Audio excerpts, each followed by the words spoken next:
applaudit Justin ici ce matin. Et un pauvre généreux, comme la veuve avec ses 2 sous, est un riche devant Dieu. Ce matin, aux yeux de qui es-tu riche ou pauvre? Ça, ce matin, j'ai été édifié. Merci Justin. Un vrai fils spirituel, un homme de foi. Et ce n'est pas par hasard que tu es à Bujumbura. C'est le plan de Dieu. Et Dieu sait qu'il va t'utiliser puissamment là-bas pour révolutionner ce pays et pour rassembler les élus qui attendent dans l'ombre. Donc merci vraiment pour ton cœur et ton amour et ta loyauté. Merci à Anderson et Paul Oriane, mes petits-fils dans la foi, qui déjà sont en mission au Cameroun, qu'ils appellent le continent. Et merci vraiment pour votre amour, pour votre zèle pour Dieu, pour votre foi inébranlable. Et pendant que vous construisez Yaoundé, Yaoundé vous construit pour faire de vous des dirigeants puissants en Afrique francophone. On peut applaudir Anderson et Paul Oriane. Et félicitations au nouveau papa. Anderson nous rend maintenant ailleurs, arrière-grand-père. Stéphane. Stéphane, maintenant on est arrière-grand-père maintenant. Je suis arrière-grand-père. Parce que Dieu t'a béni avec un joli bébé, que tout le monde baptise maintenant le bébé de la CEMAF. Lui, ce ne sera pas difficile de se souvenir de son anniversaire. Tout le monde dira, c'était quelques jours, une semaine avant la CEMAF. Un dimanche avant la CEMAF. Donc félicitations à toi et à maman. Et Charlène, c'est une guerrière. Hein. Vous savez pourquoi elle a donné naissance maintenant? Parce qu'elle ne peut pas rater la CEMAF dimanche prochain. Elle a dit au bébé, maintenant tu viens. Maintenant tu viens, ne me fais pas ça. Donc vraiment, le royaume de Dieu grandit dans tous les sens, spirituellement et physiquement. Amen, frères et sœurs. Et ce matin, nous allons avoir, nous sommes à une semaine du dimanche glorieux de la CEMAF. Le dimanche 1er juin, cet endroit sera une terre consacrée à Dieu. Ça va chauffer ici. Et Anderson et son équipe font un travail extraordinaire avec l'audiovisuel. Vous savez que nous sommes au siècle de la communication. Si on ne communique pas bien, on perd la guerre. Donc, vraiment, les frères et sœurs ont pris le ministère de la communication à bras le corps. Et il est impossible d'aller sur Facebook, sur les réseaux sociaux, et de passer 30 secondes sans trouver un post de l'Église chrétienne internationale en Afrique francophone. Et surtout, le campus d'Abidjan est en tête de proue dans cette bataille des airs. Parce que la Bible appelle Satan le prince de la puissance de l'air.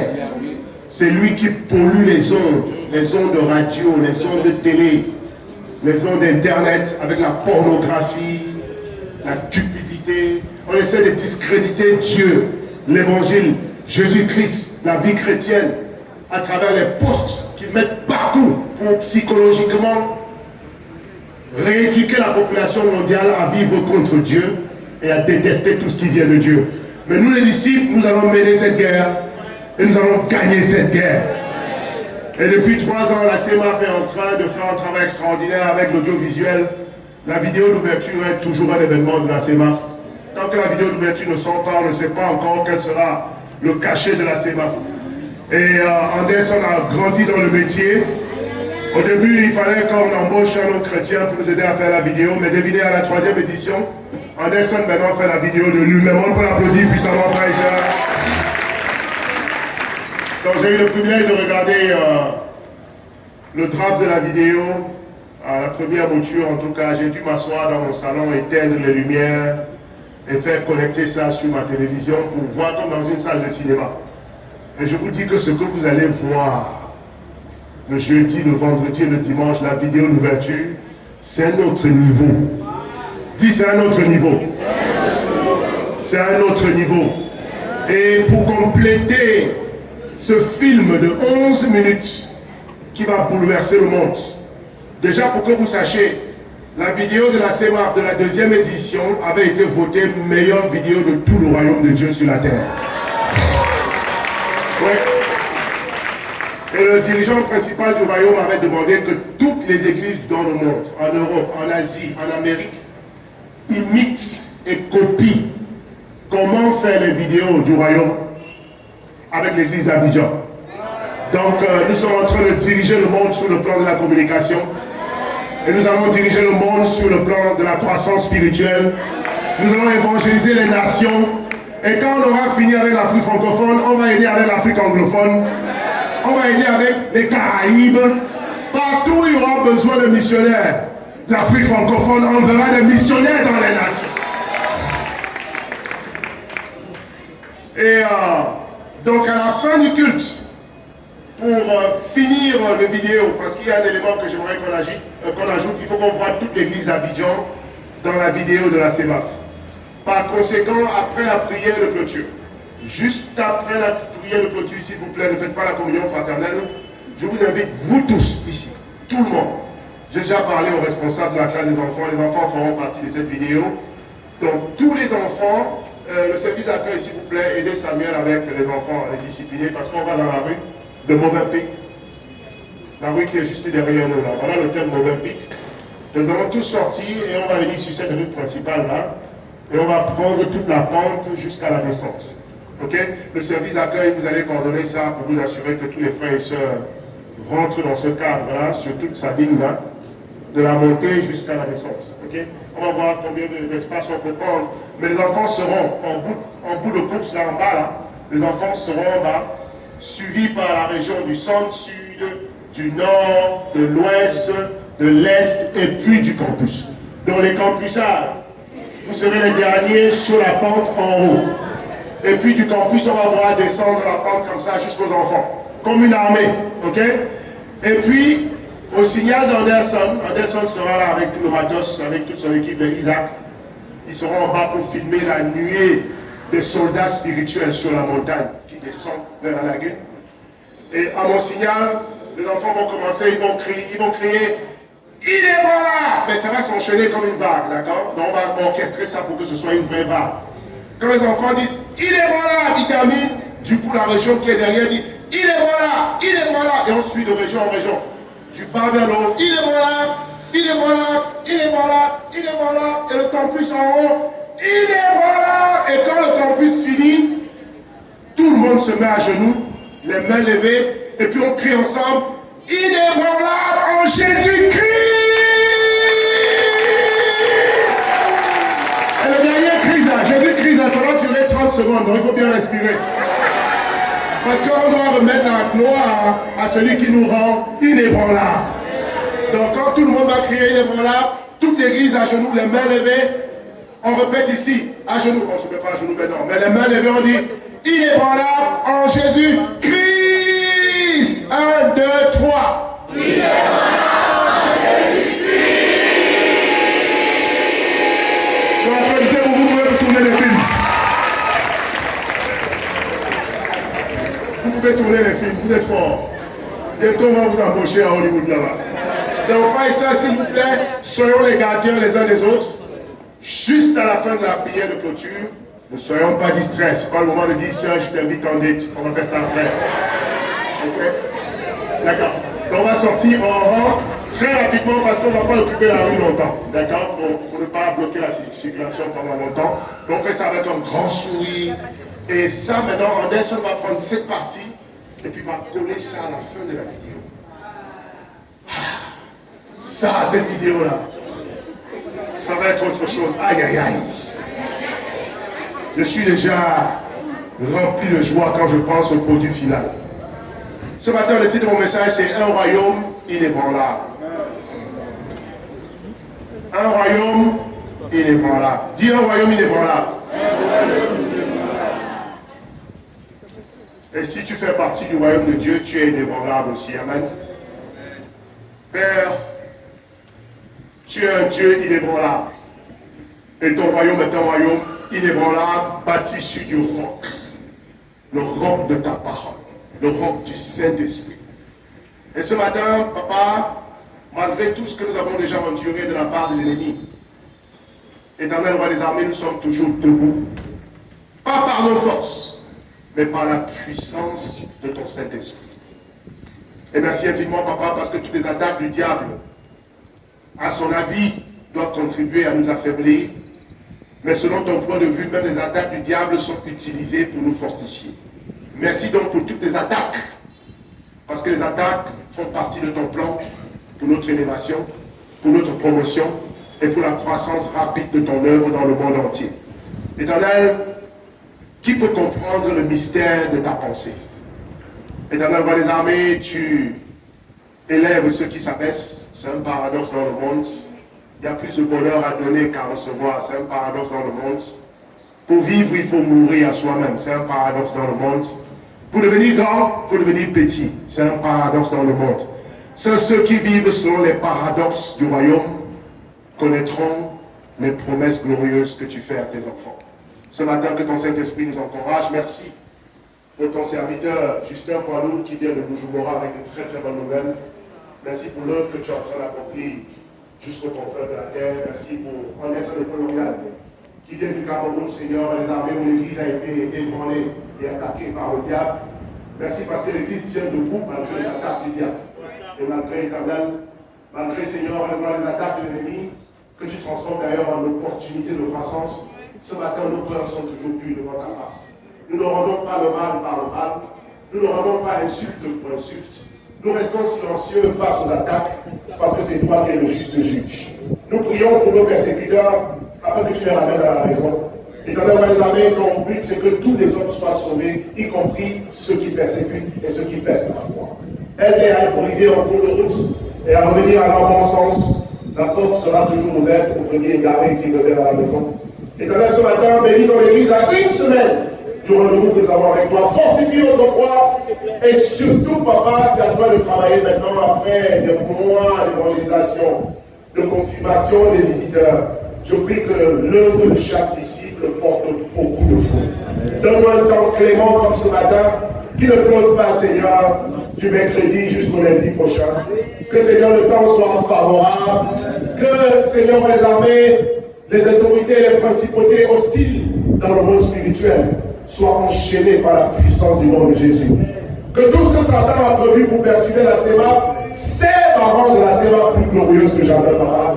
Soyez tous ceux qui voyagent, bénis les cars, les voitures, les avions. S'il te plaît, papa, que personne ne tombe malade, veille sur notre santé. Nous voulons te remettre toute la gloire pour la semaine prochaine, au nom de Jésus. Amen. Hébreux 12, verset 28. Un royaume inébranlable.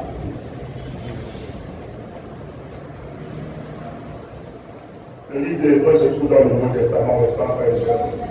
Ça, au moins, vous savez ça. Hébreux 12, verset 28. Le verset 28 nous dit ici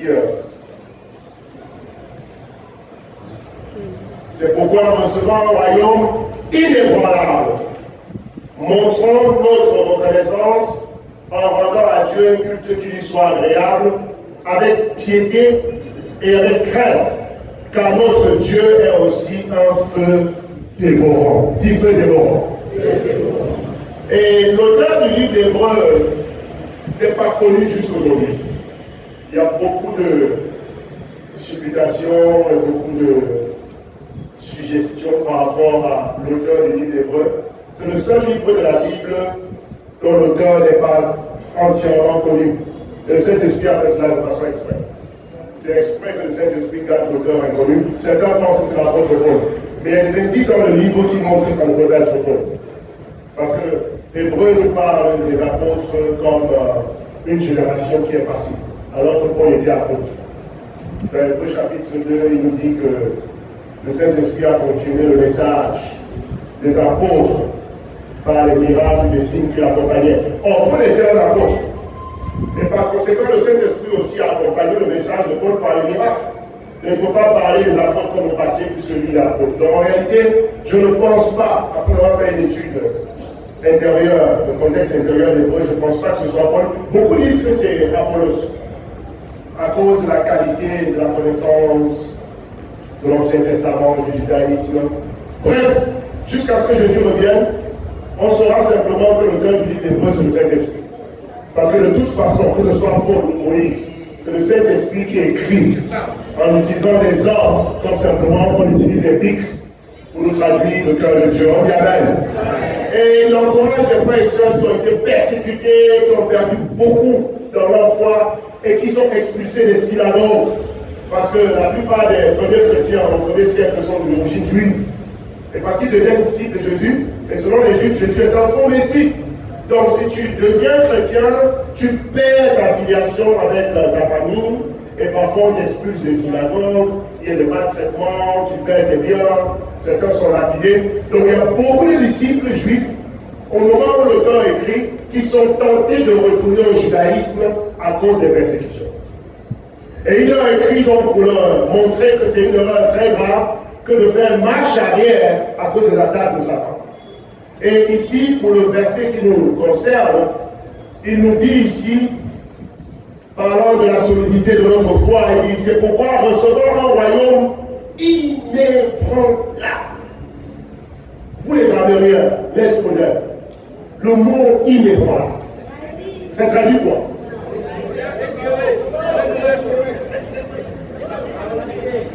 Indestructible. Un royaume indestructible. D'ailleurs, Jésus le confirme dans Matthieu 16, verset 18, quand il fait les préparatifs pour commencer son royaume, qui commence à la Pentecôte. À la Pentecôte de l'an 30. Quand Jésus fait les préparatifs pour construire son royaume, il annonce ce que le cœur d'Hébreu nous confie. Le caractère inébranlable du royaume et de son Église. Matthieu 16, verset 18. Ça aussi, c'est dans le Nouveau Testament. Qu'est-ce qu'il dit, le verset 18? Et moi, je te dis que tu es Pierre. Et sur cette pierre, je bâtirai quoi? Mon Église. Et l'autre mot pour parler d'Église, c'est le royaume. Donc, je bâtirai mon royaume, mon Église. Et que les portes du séjour des morts ne prévaudront point contre elle. Déjà, frère et sœurs, Jésus est le rocher éternel, il est le roc. Jésus lui-même est inébranlable, on y amène. Il est impossible de le détrôner, il est impossible de lui faire la guerre et gagner, il est impossible de le vaincre si tu le résistes.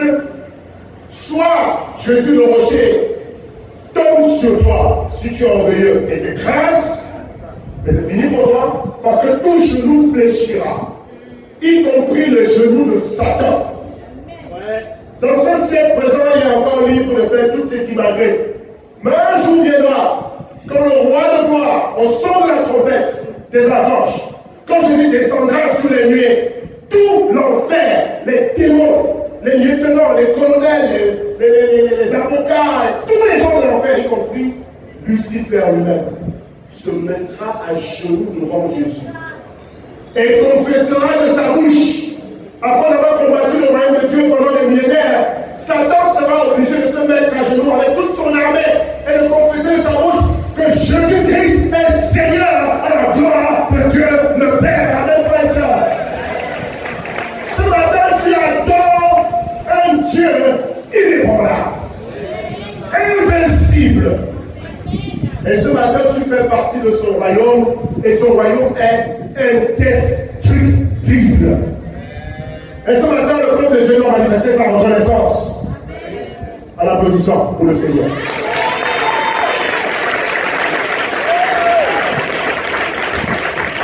Quand Jésus dit qu'il va bâtir son royaume sur l'Europe, il ne dit pas que le royaume ne sera pas attaqué. La raison pour laquelle il bâtit justement le royaume sur l'Europe, c'est parce qu'il sait qu'il y a l'ennemi du royaume qui va attaquer. Et quand les architectes veulent construire dans les zones de haut risque, de séisme, ils ne construisent pas avec n'importe quel matériau. Parce que dans les zones sismiques, pour que le bâtiment résiste, il y a un type de matériau précis qu'il faut utiliser, sachant qu'il y aura des tremblements de terre. Donc quand Jésus commence son royaume, il sait qu'il y aura des tremblements de terre de l'enfer contre l'Église. Mais en étant l'expert bâtisseur du royaume, il a décidé de bâtir son royaume avec un matériau que le diable ne peut pas détruire.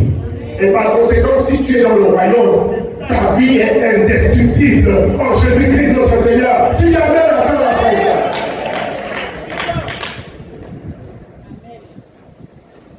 L'histoire du royaume est celle d'un affrontement perpétuel entre le mal et le bien. Tant que Satan n'est pas enchaîné et jeté en enfer, il se battra pour voler ta foi et pour détruire le Dieu.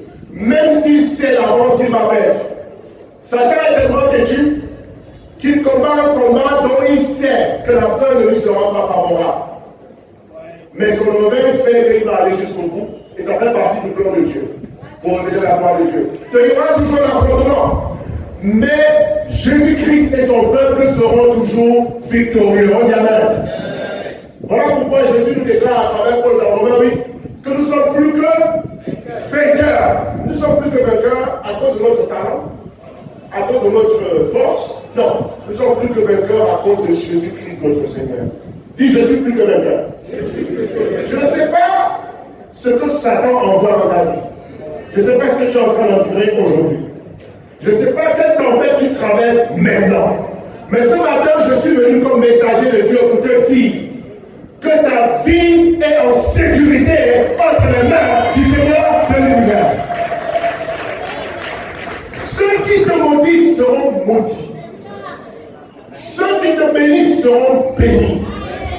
Tu es béni par le nom de Jésus et tu seras une source de bénédiction pour plusieurs autres. Et toute arme forgée contre toi qui fait partie du royaume de Dieu est sans effet dans le nom puissant de Jésus-Christ de Nazareth. Celui qui creuse un trou devant toi, il tombera lui-même. Celui qui a préparé un poteau pour ta pendaison aura son propre coup suspendu à son propre poteau. Comme Mardochée et Aman. Lisez bien ce livre d'Esther, vous allez voir. Aman pensait qu'il avait tous les pouvoirs. Il était le premier ministre de l'Empire perse. Il aimait, il détestait les Juifs. Et il détestait particulièrement Mardochée le Juif qui refusait de se mettre à genoux pour l'adorer. Et il est rentré chez lui pour un complot avec sa femme contre Mardochée. Et comme il était l'ami du roi, il a obtenu du roi que le roi lui permette de détruire tous les Juifs. Jusqu'à même payer l'argent de sa propre fortune pour tuer tous les Juifs. Mais pour tuer tous les Juifs, il fallait que lui-même se réserve le privilège de tuer le premier d'entre eux qui ne résiste pas d'encher. Il est rentré chez lui, il dit à sa femme, qu'est-ce qu'on fait? Sa femme les amis lui ont dit, fabrique un photo pour le mettre de 25 mètres de haut. Pour prendre un homme qui a 1 mètre 60, tu as besoin d'un photo de 25 mètres de haut. Ça veut dire que tes intentions viennent de l'enfer. Tu ne veux pas seulement sa mort, tu veux que le monde entier voit son humiliation. 25 mètres de haut, vous mettez la taille de ce photo. Ça veut dire que si on te pense sur un photo de 25 mètres de haut, toute la vie d'Abidjan voit ta pendaison, d'Agogo, de Congo et de Yopougo, avec des lunettes comme ça, on voit que tu es pendu. Regardez l'antenne qui est sur ce toit là derrière vous. Cette antenne-là a pratiquement 25 mètres de haut si on prend la base de cet immeuble. Imaginez quelle méchanceté peut pousser un homme à construire un poteau de 25 mètres de haut pour un petit puissant comme ça. Et puis quand lui va au lit, il se dit demain c'est le jour de ma joie. Il y a des gens qui se réjouissent de ton malheur. Il y a des gens qui vont au lit heureux que tu souffres, heureux de te persécuter, heureux de construire un complot pour ta destruction. Mais ils ont oublié que Dieu transforme la malédiction en bénédiction. Et le lendemain, il se réveille, mais il oublie que Dieu a travaillé dans la nuit. Pendant que lui dort, en rêvant des cris et des larmes de Mardochée qui va pousser, en sanglant, avec un sadisme sans profondeur. Il ne sait pas que Dieu travaille là où l'ennemi fait des complots. C'est cette nuit-là où il a décidé de prendre Mardochée de l'Agola, que le roi ne va pas pouvoir dormir. Or, le même Mardochée avait exposé un complot contre le roi sans jamais être récompensé. Et son nom était écrit dans les annales de l'Empire perse. Et la nuit, on devait le prendre, la veille du jour, on devait le prendre, le roi se couche, il ne dort pas. Il prend les somnifères, il ne dort pas. Il fait écouter la musique, il ne dort pas. Dieu donne le sommeil. Et pendant la nuit, au lieu d'aller se divertir avec le vin, il décide de regarder dans les annales de l'Empire perse. Et en général, c'est des documents de milliers de pages. Donc, pour qu'il trouve l'endroit où c'est le nom de Mardochée qui est écrit comme bienfaiteur, il faut que le Saint-Esprit le conduise. Donc, il prend un gros livre comme ça, il ne dort pas, il dit bon, je vais me détendre en feuilletant un peu, comme certains brisent la vie.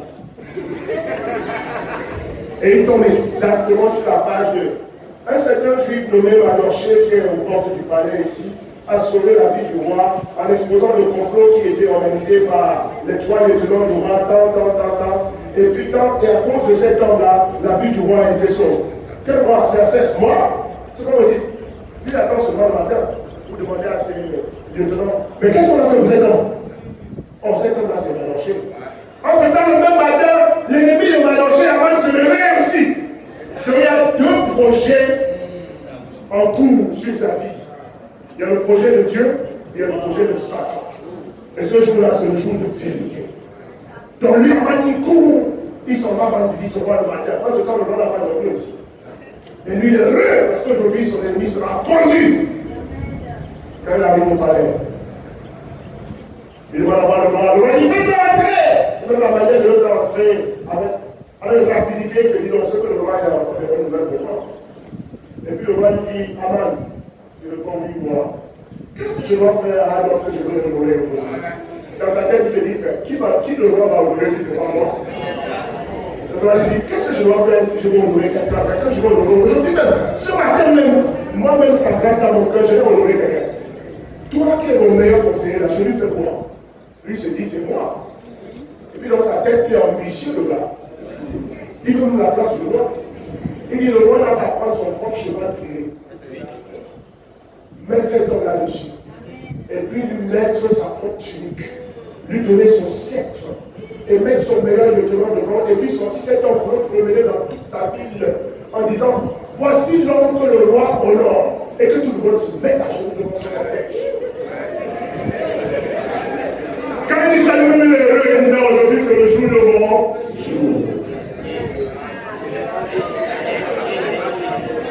Le roi de gars lui dit, mon petit, je ne t'ai pas nommé conseiller pour rien. Tu as une sagesse, tu as le temps. Applaudissez pour moi.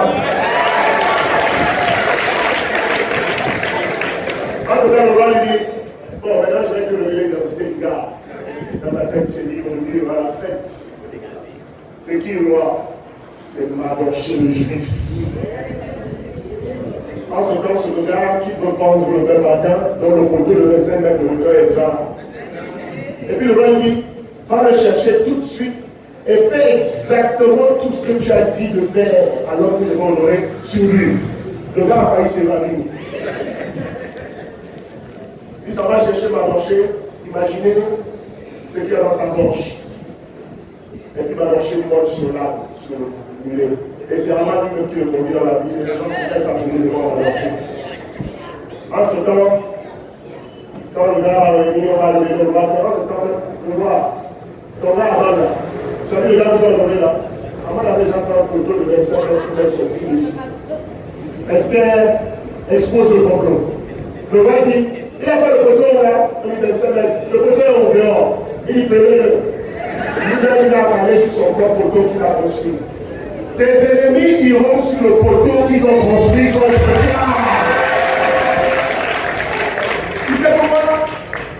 Ce n'est pas parce que tu es exceptionnel. C'est simplement parce que tu es dans le royaume de Dieu. On dit Amen. Le royaume, il est voilà. Dans les premiers jours de l'humanité, Satan a toujours voulu déstabiliser l'œuvre de Dieu. C'est bon, c'est pas vrai. Dès le jardin d'Éden, Satan est venu aussi dedans. C'est un trouble fait. Il a voulu déstabiliser l'homme de Dieu. Il a essayé par la séduction, puis par l'accusation. Enfin, il a essayé par la violence. Il a frappé Adam dans le jardin. Il a tenté Jésus dans le désert. Il a fait crucifier sur le bois. Il a sémé la peur, la prison, le rejet, la trahison, l'exil. L'histoire du royaume est une histoire d'attaque perpétuelle de l'ennemi. Mais c'est une histoire de victoire surnaturelle, malgré les attaques de l'ennemi. Parce que l'enfer n'a pas compris quelque chose. Et voici ce que l'enfer n'a jamais compris. Mais que chaque disciple doit comprendre. Chaque coup porté contre l'Église devient une opportunité d'expansion de l'Église. On applaudit le Seigneur. Dieu a déjà décrété ça dans son plan secret et éternel. Tous les coups portés contre l'Église sont des coups pour promouvoir l'Église. Et quand Dieu parle, l'enfer obéit. On dit Amen. Le diable creuse une tombe. Eh bien, il a creusé beaucoup de tombes. Il a creusé même la tombe de Jésus. Mais quand le diable creuse une tombe, Dieu y plante une semence. Ça On dit que même si on met Jésus dans le taureau préparé par le diable, Jésus devient la semence de la nouvelle Jérusalem. Amen, frères et sœurs. Satan cherche à disperser. Et Dieu utilise même la dispersion du diable pour semer de nouvelles plantes. Quand Satan croit avoir éteint la voix des disciples et des témoins, Dieu fait résonner l'évangile jusqu'aux extrémités de la terre. Parce que la promesse de Jésus ne sera jamais détruite. Je bâtirai mon église sur cette pierre, et les portes du séjour de mort ne prévaudront point contre elle. Jésus n'a pas seulement déclaré l'église, et voilà, Jésus l'a rendu invincible. Amen, frères et sœurs. Nous allons explorer ce matin rapidement le confort que nous avons en Christ, de savoir que nous sommes en sécurité. Et nous allons réaliser, frères et sœurs, ce matin que la persécution est permise par Dieu pour notre expansion, pour notre élévation, pour notre promotion. D'où la fameuse phrase que le Saint-Esprit m'a inspiré quand la crise a commencé, que quand Satan attaque, qu'est-ce que Dieu fait? Dieu multiplie. Donc ce côté-ci va dire quand Satan attaque, et ce côté-ci va dire Dieu multiplie. Et la limite c'est ici. Quand Satan attaque, Dieu multiplie. On va voir qui va crier le plus fort. Je vais compter jusqu'à 3. 1, 2, 3.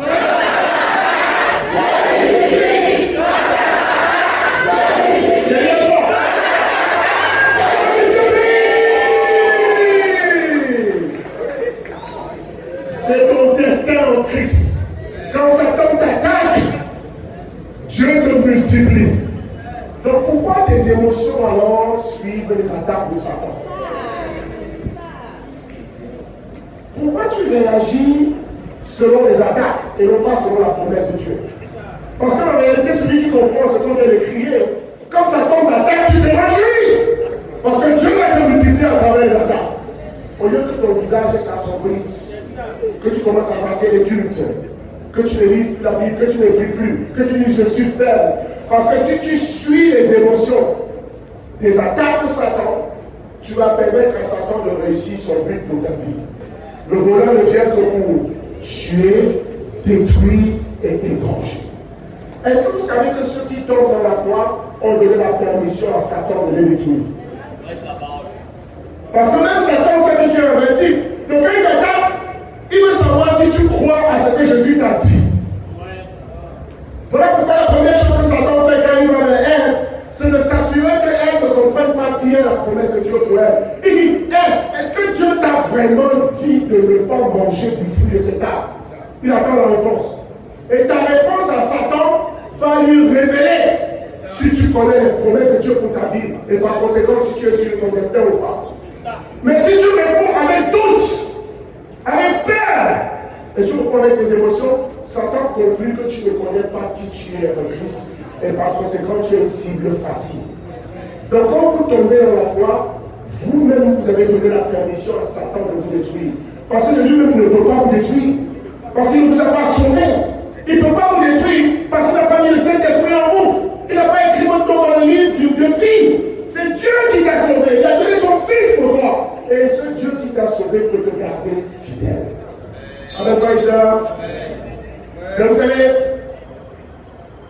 numéro 1 ici, pour que tu restes indépendant dans le royaume, tu dois comprendre numéro 1 que le confort spirituel est l'ennemi de la mission. Le confort spirituel est l'ennemi de la mission. L'ennemi de la mission. Matthieu 28, 18 à 20. Jésus s'approcha des gens qui voient, on connaît ce passage par cœur. Allez sur le présent de toutes les nations et faites de même. Les baptisants du Fils élu et enseignez à obéir à tout ce que je vous ai.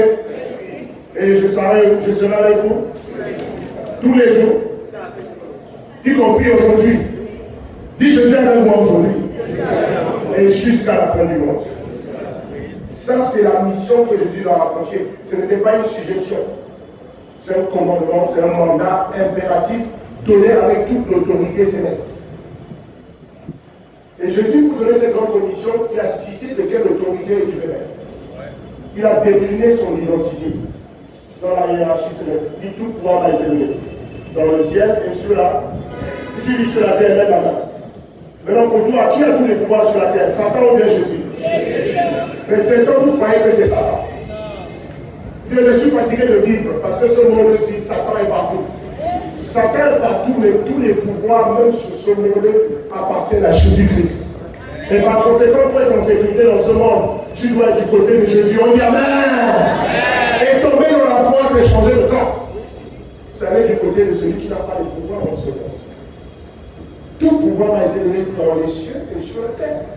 Par conséquent, si tu es avec Jésus, tu as une garantie qu'il n'y a aucun autre pouvoir capable d'ébranler le pouvoir de Jésus sur ta vie. Et il donne un mandat à l'église, allez!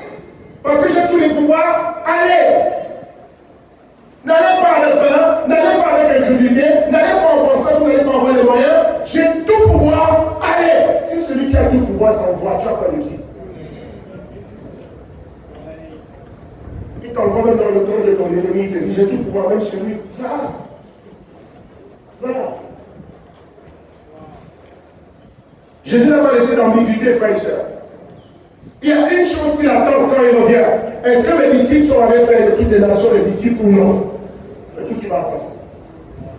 Et ton jugement sera fait par Matthieu 28. Est-ce que tu as fait les disciples? Oui ou non? Tu détermineras où tu vas passer l'éternité. Est-ce que tu as obéi au mandat du maître? Oui ou non? C'est un mandat global, c'est un mandat impératif et c'est un mandat urgent.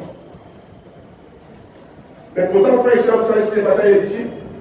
Après la Pentecôte, malgré les guérisons spectaculaires, les miracles, la ferveur de l'église de Jérusalem, malgré les baptêmes qui sont venus à Jérusalem, la mission est restée centrée en un seul lieu, Jérusalem. Ils ne sont pas sortis de Jérusalem. Le jour de la Pentecôte, le jour même du commencement du royaume, ils ont baptisé 3000 personnes, mais ils ne sont pas sortis de Jérusalem. Or, qu'est-ce que Jésus a dit dans Acte 1, verset 8? Le Saint-Esprit viendra sur vous et vous serez mes témoins où? À partir de Jérusalem, vous serez mes témoins à Jérusalem, en Judée, en Samarie et jusqu'aux extrémités de la terre. Donc, le but de Jésus, ce n'est pas que l'Église reste à Jérusalem. Or, les années qui ont suivi la Pentecôte, les apôtres ne sont pas allés en Judée, en Samarie et aux extrémités de la terre. Ils grandissent, mais ils restent à Jérusalem. Ça veut dire que l'église locale de Jérusalem prend de l'ampleur, mais le monde reste perdu. Ça, ce n'est pas la mission de Jésus. Et si vous allez à Jérusalem, à partir de Acte chapitre 2 jusqu'à Acte chapitre 7, vous allez voir, il y a un confort spirituel sans précédent. Ils sont assis à Jérusalem, ils sont juifs, ils mangent du pain sans levain, ils évangélisent seulement les gens de leur nationalité, et ils oublient les païens. Ils oublient les Romains, ils oublient les Africains. Pour eux, ce n'est pas l'heure du jour, parce que pour eux, tant que tu n'es pas juif, tu ne peux pas être sauvé. Mais pourtant, ils ont marché avec Jésus 3 ans. Ils étaient disciples de Jésus. Vous voyez qu'on peut marcher avec Jésus et ne pas écouter tout ce qu'il dit. Jésus lui-même, le maître, quand il était avec le juif de naissance, Jésus est né comme juif. Jésus a pris ses disciples pour aller en Samarie. Il a même converti une femme samaritaine devant eux pour briser les barrières et leur montrer que Jésus n'est pas seulement le sauveur d'Israël, il est le sauveur du monde. Après la Pentecôte, il reste à Jérusalem. Vous voyez la puissance des préjugés? Quand tu as des préjugés dans ta tête, tes préjugés même peuvent te pousser à ne pas obéir à la Bible. Tout semble fonctionner à Jérusalem. L'unité est forte, les apôtres enseignent, la prière est fervente, les besoins sont comblés, on nomme même les terres pour prendre soin des vœux, mais personne ne va en Samarie, en Judée et aux extrémités de la terre. Les années passent. Oh, frères et sœurs, la vision de Jésus n'était pas une église forte à Jérusalem, mais des disciples dans toutes les nations. L'église de Jésus n'est pas l'église d'un lieu, c'est l'église de toutes les nations. On applaudit le Seigneur ce matin.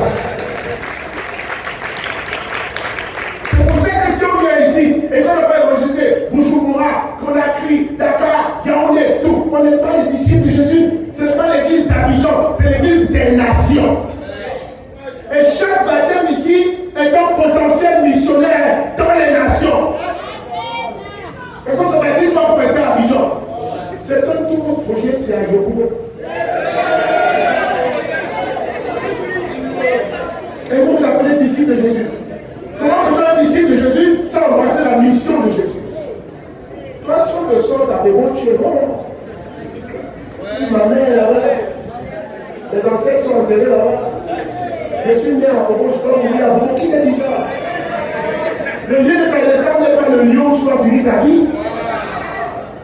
Et par conséquent, chaque disciple est un potentiel missionnaire. En est de Port-Royal, on vient du Cameroun. Mais je me souviens que Port-Royal était baptisé ici. Tu es baptisé ici dans l'église de Jésus. Tu dois aller en mission. Ça pourrait d'abord dans ton quartier, dans ta région. Parfois même, en Côte d'Ivoire, quelque part, tu vas aller faire un second. Mais prépare toujours une petite valise. Parce que tu ne sais pas quand Dieu va t'appeler pour aller dans les nations. Parce que nous sommes l'église des nations. Amen, frères et sœurs. Que l'église de Jérusalem était à l'aise. Et parce qu'elle était à l'aise, elle n'a pas honoré le Seigneur. Elle ne se disperse pas. Elle prospère localement. Mais elle oublie l'appel global. Frère et sœurs, je vous dis une chose. Le Saint-Esprit n'est pas descendu sur eux pour qu'ils restent assis à Jérusalem. Il descend sur nous pour nous propulser dans les nations. Parce que frère, c'est tant qu'on est confortable dans la vie chrétienne, on demeure des spectateurs. L'Esprit de Dieu ne produit pas des spectateurs, mais des messagers. Comment peux-tu avoir l'Esprit de Dieu et rester un spectateur? L'Esprit ne produit pas des spectateurs, mais des messagers. Dieu aime tellement les nations qui préfèrent déranger ton confort plutôt que de voir les âmes se perdre dans l'attente de ton obéissance. S'il y a des âmes qui doivent recevoir le salut quelque part et que toi tu ne prêches pas, Dieu n'attend pas ton obéissance. Il va provoquer ton obéissance. Vous savez ce que ça veut dire provoquer ton obéissance? Quand Dieu dit qu'il faut qu'on aille prêcher, on proclamer. Quand tu es assis ici, tu ne obéis, tu ne peux pas partir. Dieu n'attend pas ton obéissance. Ça ne va pas venir de toi. Lui va provoquer ton obéissance. En créant un événement dans ta vie qui va faire que tu vas courir pour le bout. Et cet événement-là s'appelle la persécution. On va appeler la persécution, frère et sœur. Donc Dieu est tellement la nation qui préfère déranger ton confort plutôt que de voir les âmes se perdre dans l'attente de ton obéissance. Vous voyez, dans l'église grandissait, mais l'église restait localisée à Jérusalem. Ce n'est pas le plan de Jésus. Pourquoi? Le confort de la conscience locale, l'attachement aux traditions juives, la peur de l'inconnu, comme Paul l'a dit ce matin, la peur des nourritures étrangères. Si je pars au Cameroun, est-ce que je vais aimer la nourriture des Camerounais? Qui t'a dit que le salut des âmes a à voir avec ce qu'on mange? Le royaume de Dieu, il est là, ne consiste pas en manger et en boire. Tu n'es ni blanc, ni noir, ni beau, ni non, ni juif, ni grec. Dès que tu es baptisé, tu deviens un instrument des nations. Et par conséquent, tu dois t'habituer à la nourriture des nations. Paul dit, je me fais tout à tous, afin de gagner le plus grand nombre. Quand Paul va en mission, il va savoir s'il a checké là-bas. Et s'il y a des humains là-bas qui mangent ce que tu leur as donné et qui vivent, pourquoi toi tu pourrais manger ça? Je me souviens d'une mission qu'on envoyait en Brazzaville, et les gens dans la mission sont venus faire dans la foi, parce qu'au bout de quelques semaines, ils n'avaient pas mangé à checker et dans pas. L'histoire vraie. On a pris 14 ici, mais c'est des gens qui sont allés nous faire honte à Brazzaville. Nous pensons qu'ils allaient affronter là-bas les difficultés de la vie, montrer leur foi. Devinez ce qui les a affaiblis. Pas les attaques de Satan, pas l'opposition à la mission, mais la puissance d'attirer le futur. Juste une sœur qui se réveille un matin, qui dit à mamie, je vais retourner à Abidjan. On lui dit pourquoi? Elle dit à mon moment me manque. Donc elle dit le plateau me manque. On dit pas? Elle dit le plateau me manque. Je lui dis quand toi tu as été à Abidjan, tu vivais où? Tu veux au plateau? Elle dit non. Tu as le plateau combien de fois par semaine? Elle dit non, parfois même moi je ne pars pas là-bas. Donc comment là où tu ne pars pas peut te manquer si ce n'est pas la sensibilité? Quand tu as grandi à un moment, comment le plateau peut te manquer? Elle va dire non, c'est la nourriture, là je dis la nourriture des gens d'ici. Dès que tu dis là où tu arrives que tu n'aimes pas la nourriture parce que tu es étranger, tu dois prier tes malades de venir parce que tu viens de rater ta mission. Si tu te présentes aux gens que tu t'en vas évangéliser comme un étranger, tu as perdu la course. Parce que ton but, c'est de te faire tout à tous. Soit ta voix chez les Arabes, tu vis comme un Arabe. Si tu bois le thé à la menthe, tu bois le thé à la menthe. Tu fais comme moi, j'avais fait un jour.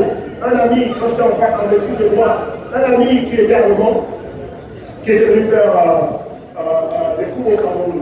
Il est venu chez moi un jour et puis il a dit qu'il va préparer la nourriture allemande. Je lui ai dit pas de souci. J'ai invité mes amis.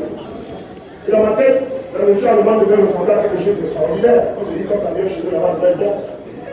Le gars m'a pris des choux avec des saucisses. Il a mis du vin dedans. Il a provoqué un truc. Et lui, il dit de nous quand il préparait ça. Je regardais ça, il dit, il a préparé ça pour nous, mais pour lui. Le gars finissait les associations, il dit, non, là, il parlait le français, mais là, alors la nourriture est prête. Oh, c'est un gars que je l'aime beaucoup. Je ne voulais pas lui déplaire en aucune occasion. Et puis, voilà, tu commences, tu t'essaies. Et puis, je prends un peu, il me regarde, il dit, il faut manger. Je regarde, puis je vais la manger. Puis je vais. Et puis, quand il me regarde, je souris. J'attends qu'il se retourne pour aller cracher, il ne se retourne pas. Et puis j'avais dit c'est bon, j'ai dit c'est bon. Quand je me retourne, fort mission pour sauver les âmes. Et quand on te présente à manger, mange avec un grand sourire. Le confort ne sauve pas les nations. Tes traditions ne sauvent pas les nations. Ta culture ne sauve pas les nations. Et par conséquent, tout ce que tu vas sacrifier pour sauver les nations, tu vas le faire.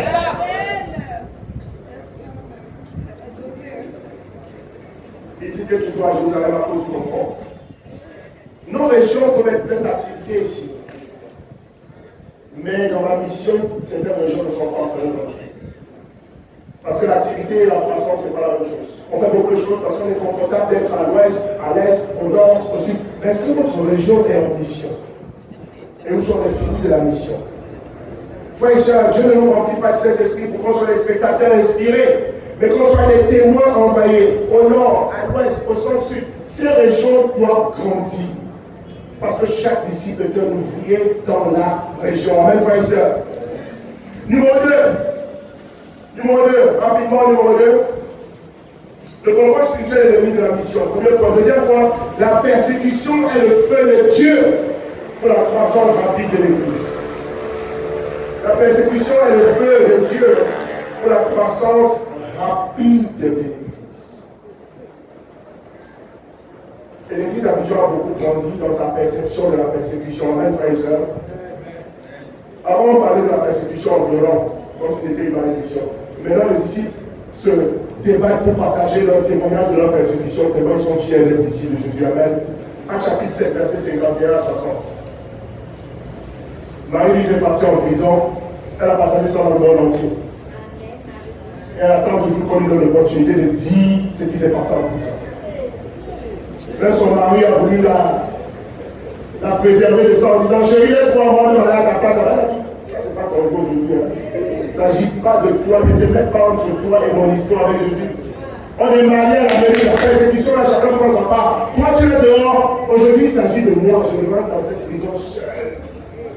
Parce qu'aujourd'hui, Marie voit la persécution comme un honneur. Les souffrances que l'on endure pour Christ sont des médailles, sont des confirmations de ton appel. Amen, frères et sœurs. Actes chapitre 7, la persécution est le feu de Dieu pour la croissance rapide de l'Église. Donc la persécution n'est pas une mauvaise chose.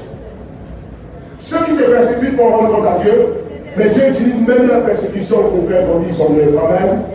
Actes 7, 51 à 60. Le fameux discours d'Étienne devant les gens qui le persécutent. Il n'a pas reculé. Il appelle ses persécuteurs hommes au cou raide. On dit ça à quelqu'un qui a un fusil à main comme toi. Homme au cou raide, incirconcis de cœur et de rêve. Il n'a pas peur. Il n'a pas peur. C'est quelqu'un qui fait la persécution pour peut lui parler. Il dit homme au cou raide, incirconcis de cœur et d'oreille. Il dit vous vous opposez toujours au Saint-Esprit. Ce que nos pères ont été, vous l'êtes aussi. Lesquels des prophètes nos pères ont-ils pas persécuté? Ils ont tué ceux qui annonçaient l'avance de la venue du juste. Que vous avez livré maintenant, et donc vous avez été dématriés. Vous qui avez reçu la loi d'après les commandements d'ange, et qui l'avez regardé. En entendant ces paroles, imaginez ce qui va arriver à Étienne. Ils étaient furieux dans leur cœur, et ils grinçaient des dents contre lui. Mais Étienne, rempli du Saint-Esprit et fixant le regard vers le ciel, vit la gloire de Dieu et Jésus debout à la droite de Dieu. En général, Jésus n'est pas debout à la droite de Dieu, il est assis. Mais quand il a vu la foi d'Étienne, même dans le ciel, il s'est levé pour applaudir la foi d'Étienne. Waouh! Je t'honore, mon fils. Moi, Jésus, je me lève de mon trône. Je t'applaudis. Quand Jésus regarde ta foi, il s'assoit et il est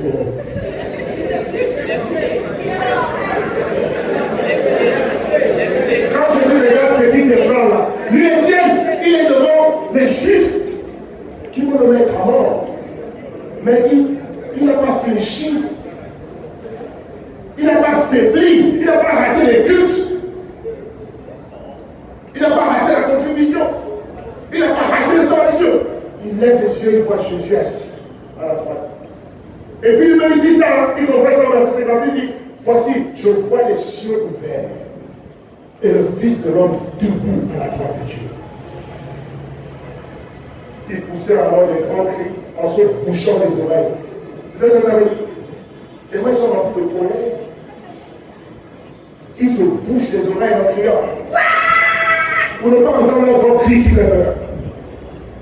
Et ils se précipitaient tous sur lui, ils le traînaient hors de la ville et le lapidèrent. Vous savez comment on lapide les gens?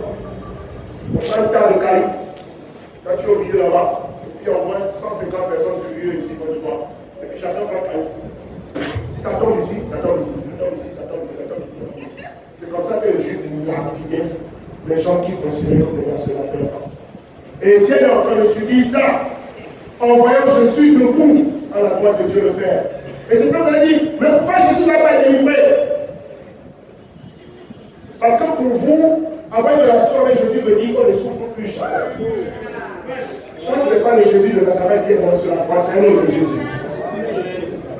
Qui vous a dit que Jésus est venu nous donner une vie confortable sur la terre? Les témoins déposaient leur vêtement, ceux qui l'ont lapidé ont levé leur tunique. Parce que les Juifs portent des longues robes. Et l'ont déposé au pied d'un jeune homme nommé Saül. La Bible n'a pas dit ça en hasard, mais cet esprit l'a révélé. Dans la foule des hébreux et des persécuteurs, il y avait un jeune gars zélé qui s'appelait Saül. Le Saint-Esprit l'a repéré. C'est lui-même qui garde les habits de ceux qui vont les lapider. Il a donné son accord. Il dit, faites-le, les deux. Plein de haine contre l'Église.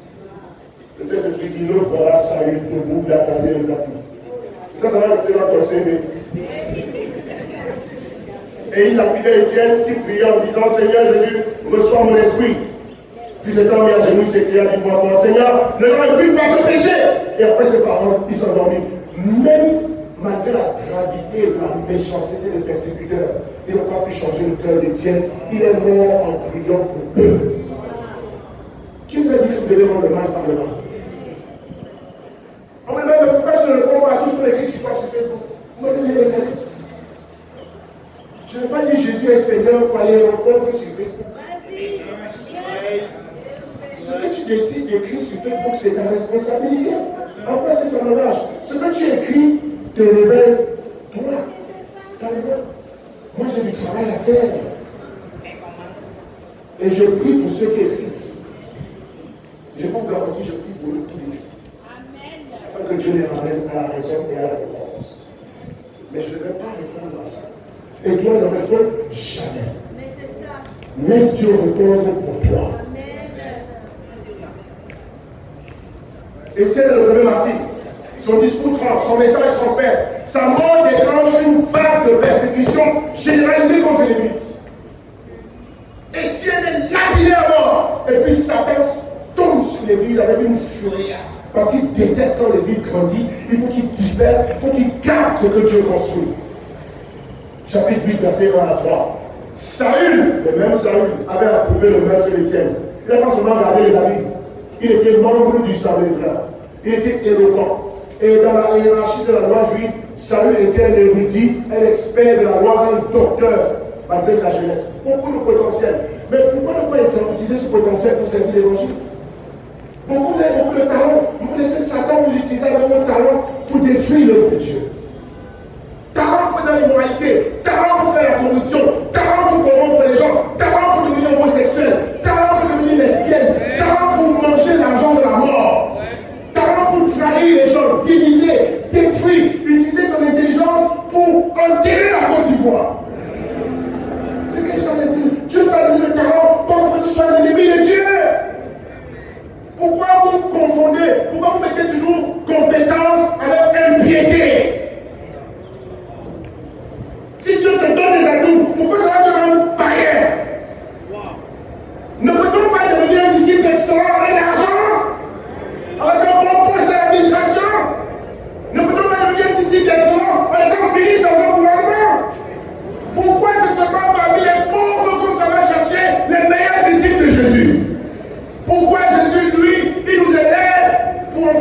tes ennemis.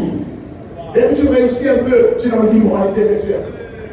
Ça veut dire, toi, si Dieu te bénit, il faut que tu mettes son visage dans la boue. Les gens sont bénis, ils deviennent arrogants, méchants. Mais on t'a vu quand Dieu t'a ramassé. Il t'a lavé, il t'a purifié, il t'a sanctifié, il t'a donné un nom, il t'a donné une identité, il t'a donné la vie. Il te doit quoi d'autre? Mais toi, dès que tu es béni, tu vas devenir un persécuteur de l'église. Alors que quand tu ne t'es pas béni, tu étais un fidèle de l'église. C'est pas pareil. Comment peut-on cracher dans l'assiette qui nous a nourris? Comment peut-on vomir sur la malade qui nous a donné du lait? Comment peut-on piétiner l'église qui nous a sauvés? Frère, ce n'est pas Satan te séduit. Tu peux avoir des atouts et devenir un instrument puissant dans la main de Dieu au peuple que le Seigneur puissamment ce matin. Et les bons exemples ici. Samuel commandant. Demandez depuis combien d'années Samuel est dans la foi. Demandez quelle souffrance il n'a pas enduré, quelle persécution il n'a pas subi. Samuel, malgré force et marée, Samuel est fidèle et Dieu le bénit et il grandit en posture, en statut. Mais il ne va pas régner sur Dieu.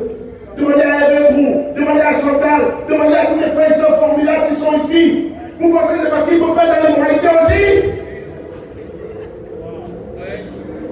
Qu'est-ce qu'on gagne à mépriser le Dieu qui nous sauve?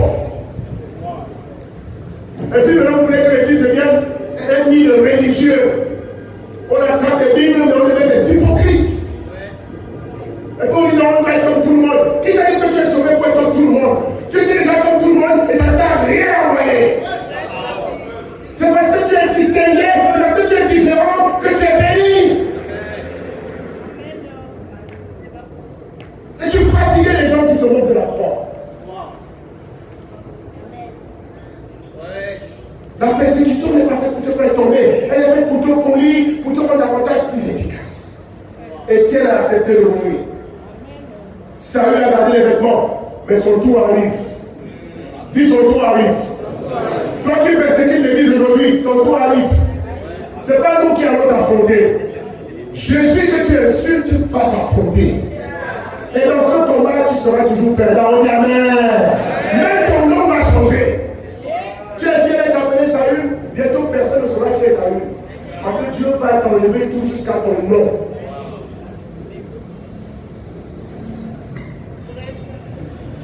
Et au verset 4, la Bible dit que ceux qui avaient été dispersés, ils ont fait quoi? Ils sont venus, ils étaient avec moi. Ceux qui avaient été dispersés, verset 4. Acte 8, verset 4. Ceux qui avaient été dispersés deviennent faibles. C'est ça que ça dit? Tombaient dans la foi. C'est ce que ça dit? Ceux qui avaient été dispersés étaient absents au culte de l'église. C'est ce que ça dit? Donc toi, ton évangile, là, tu dis ça où? Là où on écrit que tu dois devenir faible, que tu dois être dans l'immoralité, que tu dois être découragé, que tu dois abandonner la foi. C'est quel verset de la Bible qui dit ce que tu pratiques aujourd'hui là? Si ce n'est pas dans la Bible, c'est que ça n'est pas de Dieu. Si ton comportement n'est pas biblique, c'est que ça n'est pas de Dieu. Tu es sur le mauvais chemin et il faut que ta vie ressemble aux Écritures. Ceux qui avaient été dispersés allaient de lieu en lieu. Faisant quoi? Se plaignant, critiquant, mentant, volant. Non, ceux qui avaient été dispersés allaient de lieu en lieu, annonçant la bonne nouvelle de la parole malgré leur souffrance. On peut applaudir les disciples du premier siècle. Vous voyez le contraste entre les intentions de Satan et l'action de Dieu. Et le point dit la persécution est le feu de Dieu pour la croissance rapide de l'Église. Mais ce n'est pas Dieu qui est l'instrument de la persécution, c'est Satan. Ça veut dire que Dieu laisse Satan faire avec ses plans machiavéliques. Le voleur vient pour faire quoi? Dieu détruit, voler. Dieu le regarde, voit ses intentions, le laisse faire. Mais transforme ce qu'il veut faire pour accomplir autre chose que Satan n'avait pas au programme. Est-ce que Dieu n'est pas extraordinaire, frère et sœur? Quand Dieu le laisse faire, il pense que c'est parce qu'il est puissant. Mais il oublie que Dieu va utiliser même ses meilleurs coups pour faire avancer son royaume. Regardez le contraste entre les intentions de Satan et l'action de Dieu dans la persécution. Qu'est-ce que Satan voulait faire? Satan veut éteindre les ailes de l'Église quand il persécute. Et qu'est-ce que Dieu fait avec la même persécution? Dieu multiplie les prédicateurs. Dieu rend les disciples plus solides. Satan veut disperser les disciples avec la persécution. À certains moments, on offre de l'argent. Si tu viens, on va te payer ça. Si tu viens, on va te payer ça. Depuis quand tu es payé pour être baptisé? Si quelqu'un t'offre de l'argent pour ta foi, dis-lui, va en enfer avec ton argent. Si la croix ne suffit pas pour ta conversion, si la croix ne suffit pas pour te garder fidèle, c'est l'argent qui va te garder fidèle. Allez demander à Judas. Quand on prend l'argent de la trahison, où est-ce qu'on finit? Pendu dans le champ des mercadets à Jérusalem avec des intestins par terre. On ne prend pas l'évangile. Amen, frères et sœurs. Souffre dans ta dignité. Laisse Dieu te sortir de là où tu es.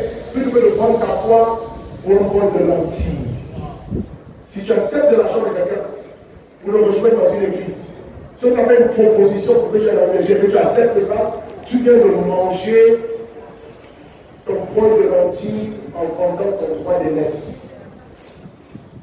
Tu ne mérites même pas d'être ici. Si on peut t'acheter. Pour Judas, c'était 30 pièces. Je me demande, c'était notre coup ici, vous coûtez combien? On me dit, en même temps, vous va vous coûter combien? À ce marché secret-là, et caché et privé-là, vous valez combien? Donc, un individu inspiré par le diable, ce que tu prends revêt la valeur que tu donnes à ton salut. Donc, quelqu'un me donne combien? 300 000. Oh, merci, bienfaiteur, je te rejoins à cause de 300 000. Tu ne rejoins pas à cause de la croix, tu le rejoins à cause de 300 000. Tu veux me vendre ton droit de messe. Satan veut disperser avec la persécution, mais Dieu sème des églises avec la persécution. Satan veut bâillonner les témoins avec la persécution, mais Dieu amplifie le message avec la persécution. Frère et sœur, la persécution ne détruit pas la foi, elle la purifie et elle la propulse dans les nations. Les disciples ne sont pas tués, ils sont dispersés. La Bible dit, ils ont annoncé là où ils sont arrivés la bonne nouvelle. Vous voyez comment Dieu transforme la fuite des disciples en stratégie missionnaire. Ça veut dire qu'on lance le feu dans l'église d'Abidjan, tu te retrouves à Bouna, tu te vois là.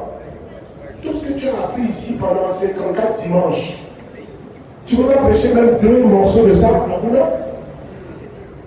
Certains, dès que vous sortez d'Abidjan, vous devenez faible. Donc votre salut là, c'est seulement la vie d'Abidjan qui garantit ça. C'est-à-dire que vous êtes fort si vous restez à Abidjan. C'est tellement ridicule. Tu allais rendre visite à ton père qui est malade à Boisson, tu as pratiquement 10 jours là-bas, tu es dans l'immoralité 4 fois. Tu es quel genre de disciple? Donc la croix de Jésus n'a pas de puissance en dehors des frontières d'Abidjan. Mais là, quand vous ne visez même pas que la croix. Ou bien tu étais un hypocrite. Parce qu'ici on te voit. Donc quand tu vas à Congo, tu dis Alléluia, on ne voit plus. Il n'y a pas de disciple qui va me voir, donc personne ne va m'attraper. Mais tu es un hypocrite. Si tu ne peux pas vivre ta foi en privé comme personne ne te voit, tu es un faux disciple.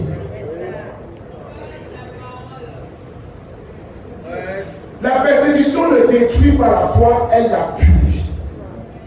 Elle ne détruit pas la foi, elle la propulse. Voilà pourquoi, frère et sœur, ce matin, je te dis, ne crains pas les secousses que Satan va t'envoyer à cause de ton engagement. Ce que l'ennemi allume comme feu de destruction, Dieu l'utilise comme feu de propulsion. Satan entête la destruction, mais Dieu entête la propulsion, la promotion. Et il n'y a pas de promotion spirituelle sans persécution spirituelle. Dieu ne promeut pas celui qui n'a pas testé. Pourquoi Dieu va te donner de grandes choses, de grandes responsabilités si tu n'as pas testé? Tester, ça veut dire on va secouer ta foi pour voir de quoi tu es fait. C'est un élément léger qui suffit d'un vent. La foi est tombée. C'est même la pluie vous arrête. C'est trop grave ce que je dis ce matin. J'ai lâché le point.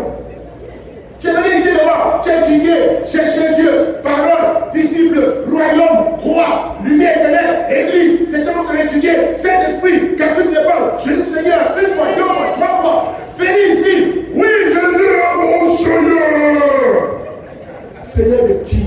Et Seigneur de quoi? Quand Satan te regarde, ta confession de foi ne lui fait même pas peur. Mais c'est de toi. Le divorce qui va suivre ton baptême, il va envoyer la pluie et tu vas tomber.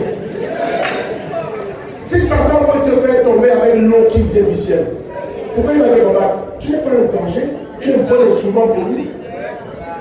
Dès que tu vas avoir faim, tu vas tomber. Tu es baptisé parce que les frères t'ont donné du pain. Tu dis à l'amour dans le royaume. Donc, l'amour dans le royaume, c'est ça qui fait que tu aimes le royaume, quoi. Et puis le jour où on ne va pas te donner ce que tu veux, tu vas dire qu'il n'y a plus d'amour dans le royaume. Donc s'il n'y a plus d'amour dans le royaume inébranlable de Dieu là, hein, le manque d'amour d'un homme envers toi a rendu le royaume ébranlable. Donc toi tu es assis chez toi avec ta grosse tête, tu vas venir te chercher. Et donc t'appelles, oui Dieu, je suis assis chez moi. Tu ne me conseilles ça. Donc tu n'es pas à l'hôpital. Pourquoi? Je ne suis pas à l'hôpital, je suis chez moi. Et aujourd'hui, c'est quel jour? C'est dimanche. Et qu'est-ce qu'on fait le dimanche? Adorer Dieu. Pourquoi tu ne vas pas à l'église? Tu as manqué d'amour dans la télé. Pourquoi on aime tout le monde dans la télé sauf moi? Le frère, le fusil, la dame est avec moi, je suis absent. J'ai invité la femme dans le elle m'a dit non, je suis fait. C'est là que vous pensez que j'ai une médaille?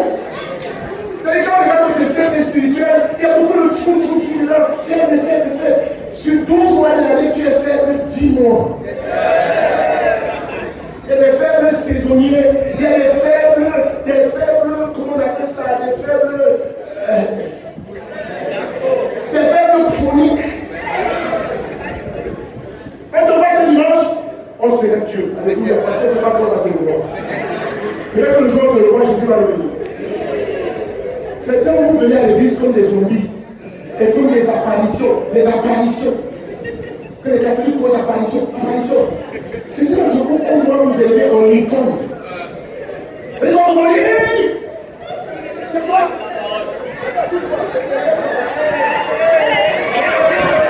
Maurice, il est là. Qui?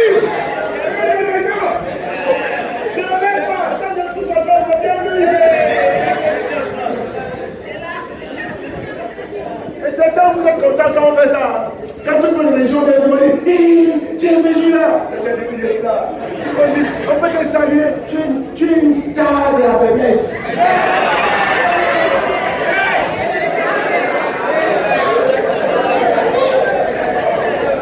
Si un disciple veut savoir comment devenir faible, tu es le plus grand formateur du royaume. Parce que toi, avec ta faiblesse, là, tu t'as parlé de gens faibles. Il suffit juste qu'on fasse une communion fraternelle avec toi. Toute la Bible que l'on lit le matin, ça disparaît. Si on parle avec toi, quelqu'un dit ça Bible 2 heures, il parle avec toi 2 minutes, toute la Bible disparaît. Quand tu sais comment critiquer, tout ce qui sont le contraire, c'est amer, c'est méchant, c'est mauvais, l'église est mauvaise, tout le monde est mauvais sauf toi. Quand tu oublies que l'église est mauvaise parce que toi tu es dedans. Et que la première personne qui peut changer, c'est pas l'église, mais c'est toi qui fais l'église. Aujourd'hui, je décrète la fin de la faiblesse. Parce que mon frère et ma soeur, il y a une fin à toute chose. Ne sois pas